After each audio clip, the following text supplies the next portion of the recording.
Hey guys, welcome or welcome back to my channel. My name is Caitlin and today I am going to try my hand at de-influencing. So basically, if you haven't heard that term before, it means talking about products that I don't like, that I think are bad, and you shouldn't get them. I will say before I start this video, if you love any of these products, it's just my opinion. They just didn't work for me personally. Maybe they're great for you and that's fine. So hopefully you don't take offense to any of my personal opinions about these products. Before we get too far into the video, if you have not already, I would love it if you consider subscribing. I upload videos twice a week. It is totally free to subscribe, and I would love to have you back again on the channel to talk all things makeup and beauty in the comments. So I have 10 items here, and if you guys like this video, let me know in the comments, give it a like, and I can absolutely do a part 2 because there are a lot of bad products I've tried, I'll be honest. Some of these are newer, some of these are older, and some of them are viral and great, and I don't get the hype. I really don't. So I'm going to start with, I think, primer. So this one from Revlon, this is the Prime Plus, specifically the mattifying and pore reducing primer. This was not super cheap. I want to say it was something like $15. I mean, at the drugstore prices are getting crazy, you guys. I think, at least. Let me know your opinion. This looked really good because it's supposed to have skincare in it, and that's why I was willing to pay more. It's infused with artichoke extract, salicylic acid, and AHA. It's supposed to help with mattifying and pore reducing, like I said. And this, it doesn't matter what kind of prep or combination I use it with, it always pills. Every time I apply it, I don't know how to get it to not do that, but it's infuriating to pay that much and put it on your face and just have it start peeling and pilling immediately and not staying in the skin. Or if I can like make it look good for long enough, then I put foundation over it and my foundation starts like peeling away in bits and pieces here and there. So it's just an absolute fail for me. I don't know if it's just my skin or what's going on. Setting spray. Okay, this one. Love the packaging, love the theming. Glam Light, Rick and Morty setting spray. Love the actual like idea concept of the beaker. This collection was really cute. I am a fan of the show. However, I am not a fan of specifically the nozzle. It's a front seat to SeaWorld with this one, people. And it is so like strong with alcohol. Like it makes the front of my hair literally physically crunchy when I use it because of, I'm guessing, the alcohol that's in this, and that I feel is probably like drying on my skin, so I don't love that one. Somebody recommended that I like pour when I have one of the nozzles done on this one, because this is my favorite setting spray when I finish one of these, to keep the component and pour the rest of this into that component just to make it like a finer mist. So I'm gonna try that. Same thing with this one. I don't like this at all. This is the Nimya Set It and Forget It setting spray. Now I like this formula so much better. It's not that crunchy nonsense, but it's the same like nozzle that's like, and you're like, oh my gosh, I feel like my makeup is literally running down my face right now. So I like the actual formula of this one better, but I don't like either of these components, and I don't know who that's supposed to work for, like to soak it to the point where it's like, I don't know, it feels borderline ruined to me. Next up, foundation. I have 2 of them. First is from IT Cosmetics. If you've watched my monthly rankings, you know this is bottom many times. I'll leave that series linked if you're interested in watching it. This is the Confidence in a Compact Skin Transforming Full Coverage Solid Super Serum in shade Fair. I got this many years ago when I was new to makeup, and yeah, it's just like shellac. I don't know how else to describe it. It is like when you have a ding in your wall and you like put putty over it. That's how thick it is, and I look crusty and cakey when I wear it. And I've tried to like thin it out with moisturizer or with other hydrating primers and things, and I just cannot find a way I like it in any way, shape, or form. I've been avoiding using it up. I need to just be done with it, but it's just so hard for me to use that one. This one. I wanted to love this one, you guys. CoverGirl, the Simply Ageless Skin Perfector Essence, and I do like a lot of other things from the Simply Ageless line, and I love that this was supposed to be a dupe for something high-end with the little pigment balls in it. Beautiful going on, feels really hydrating, looks great for about 15 minutes on me.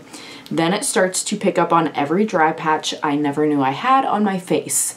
And I don't even consider myself to have dry skin. It's combo, but usually like on the forehead or somewhere around here, there are dry patches that look crusty and dry. They look dry with this one, and I don't have that with other foundations. So that's weird to me, since this is supposed to be a hydro fresh tint, that I get that effect, but it just doesn't work for me. Next up, something you can't get anymore. This is from Jaclyn Cosmetics, but I figured I'd throw it in here in case any of these are floating around at a TJ Maxx and you're thinking about picking it up. This specifically is the lip cushion in shade Sincerely Yours. It's just something with the shade. It's comfortable, but it's like white based or something. It looks chalky on my lips. I've never had a lip look like that before. It's so weird. And I do like other liquid lipsticks and lip products from Jaclyn Cosmetics. I have other ones that I actually really like. It's just something about this particular lip cushion line that is, it's like chalky. Like I said, it's like a white base. It's so bizarre. From Kiss, the Lash Glue Liner.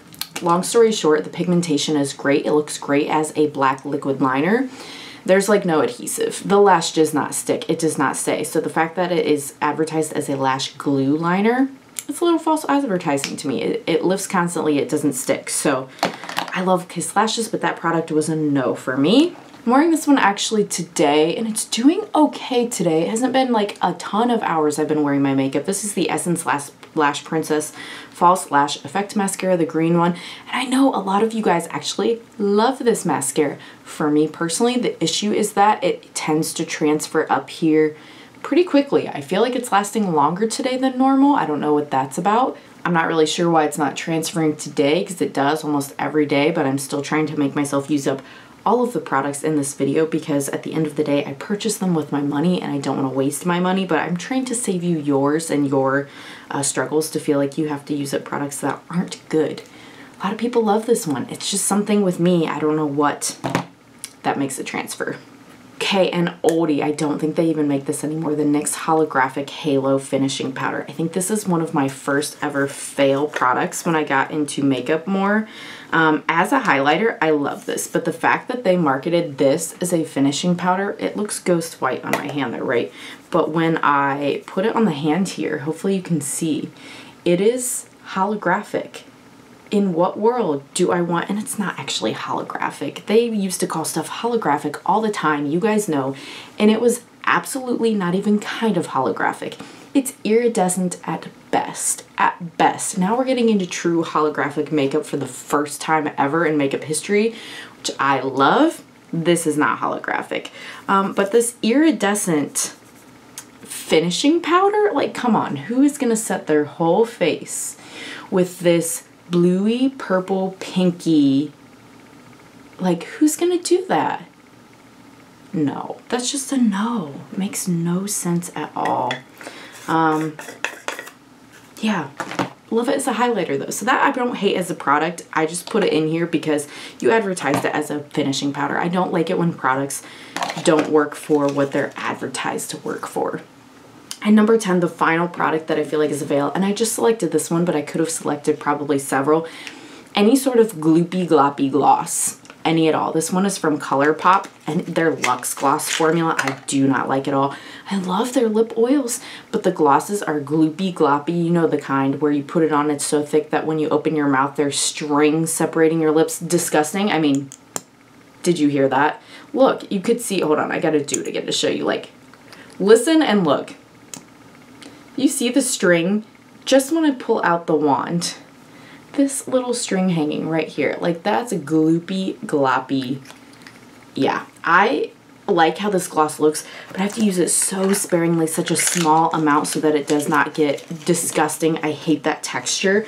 I do not buy ColourPop's Luxe glosses anymore because of that. I feel like collabs glosses are like that too. I know there's other brands, and I feel like gloss formulas have improved a lot since then. That was the Raw Beauty Kristi collab, which, no hate, again, love the collab, bought the entire thing, but yeah, there's just certain things, textures that I do not like, and that's one of them. So Let me know, have you tried any of these products? Do you actually like them? Do you think they're bad as well? I don't recommend them. Obviously, they're in this video.